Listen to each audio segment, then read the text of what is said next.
how these factions of the Congress seem to be coming together.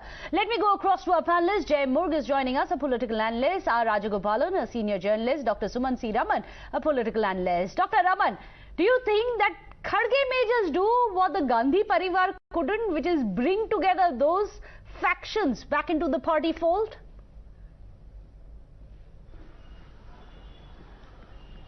Farce. I don't see any realistic way this will be perceived as an election, and I expect Shashi Tharoor will probably go from the contest closer to the last date for the withdrawal of nominations. But why would you have an official candidate? This is supposed to be a free and fair election. There is no official, unofficial here. What kind of a signal does it send to the Congress workers when you have almost the entire senior galaxy of party leaders coming with Mallikarjun Kharge and almost nobody with Shashi Tharoor? I mean, this is a joke. If the Congress party could sort of bury itself even further, this quote-unquote selection, I don't think it can be called an election anymore. This selection has weakened the party even more. And I think that it is a matter of time before the likes of Shashi Tharoor probably leave the party. Oh, that's going to be very interesting. Mr. Rajagopalan, would you agree with Suman C. Raman today that democracy in the Congress presidential polls is nothing but a farce? I do agree with Dr. Sumant Raman. He said it very diplomatically. I would like to say very blunt. It is a confusion worst confounded in the Congress. Who is remote controlling? Again Sonia Gandhi. During UPA regime, for 10 years, Dr. Manmohan Singh was the remote controlled Prime Minister. Now here Mallikarjun Kharge will be remote controlled Congress President. Apart from that, Meghna, the winner in this is Ashok Gehlot because he retains the Chief Ministership. The loser is Sachin Pilot. He could not get adjusted. Apart from that, the gainer is Mallikarjun Kharge. The jackpot is for Mr. Digvijay Singh because without doing anything, he becomes the leader of opposition. Mallikarjun Kharge is elevated to the national status. Apart from that, now I see a reorganization of Congress Parliamentary Party. Sonia Gandhi will sideline and Rahul Gandhi will be made as the chairman of the parliamentary party with Mr. Adhir Ranjan Chaudhary in Lok Sabha and Digvijay Singh in Rajya Sabha. Therefore, it is going to be a South Indian party of Congress because Mallikarjun Kharge and Mr. Shashi Tharoor are fighting.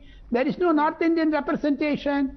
Congress has been reduced to a state party now, especially focusing on Karnataka because Karnataka elections are there. So therefore, either earlier Rajasthan, now Karnataka. My understanding is Congress is undergoing not an existential crisis, existential confusion. Mr. Mrug, what are your thoughts about this very uneven contest that we see in all of this? How did the Parivar manage to pull it off at a time when G23, and we just heard Anand Sharma here exclusively on Times Now, where he too says that we have decided as being part of the committee that we will propose for one candidate and that's going to be Mallikarjun Kharge. How did that sudden change of heart come about? I think the Indian National Congress wants to diplomatically avoid what happened 24 years ago. I mean, so just to give our viewers a sense, Mr. Sitaram Kesri, I'm sorry to say, was unceremoniously and more so explicitly physically removed from the presidentship of the Congress. That is when Mrs. Gandhi was not happy with the choice of Mr. Kesri.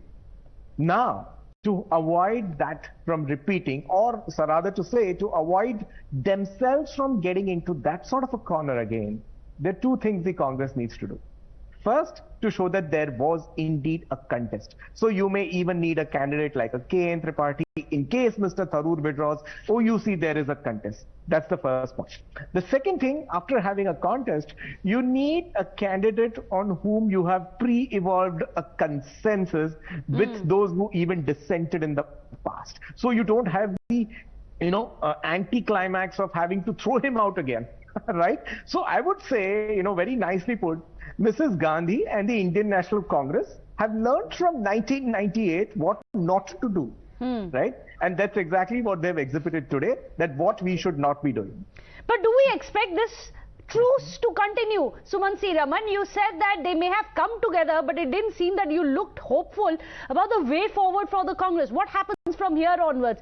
Is Mr. Rajagopalan right in saying that Congress's entire push and focus is now going to be on the south?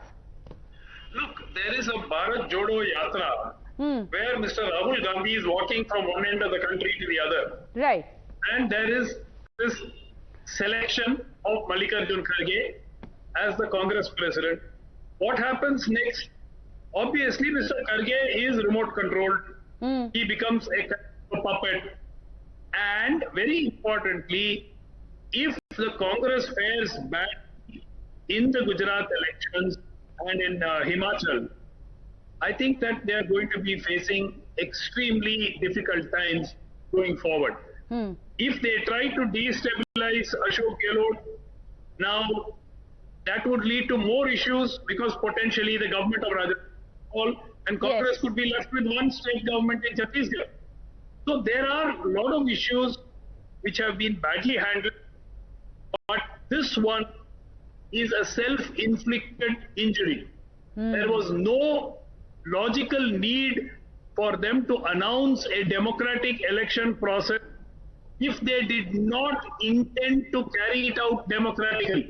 If all they wanted was a family retainer or a puppet, they could have selected him. The BJP put it up. He was not an elected president. That didn't make a big difference to their electoral fortunes. They are still winning elections. So why not the Congress family call up somebody and say, you will be the president, and then control him instead of this farce of a democratic election process which they claim. And eventually an 80-year-old gentleman taking over the reins of the party and taking on younger blood, whether it is in the form of Mr. Kejriwal or even Mr. Modi. Mr. Modi, after 14 years as chief minister and 8 years as prime minister, is still 8 years younger than Mr. Kharge. I mean, it makes no sense. The consensus essentially has killed the contest, and that seems to be the master stroke by the Gandhis. But this is, or will it also become, the death knell for the party? We'll have to wait and see. Of course, as you can see, live visuals coming in from the AICC headquarters. Thank you so much, gentlemen, for joining us.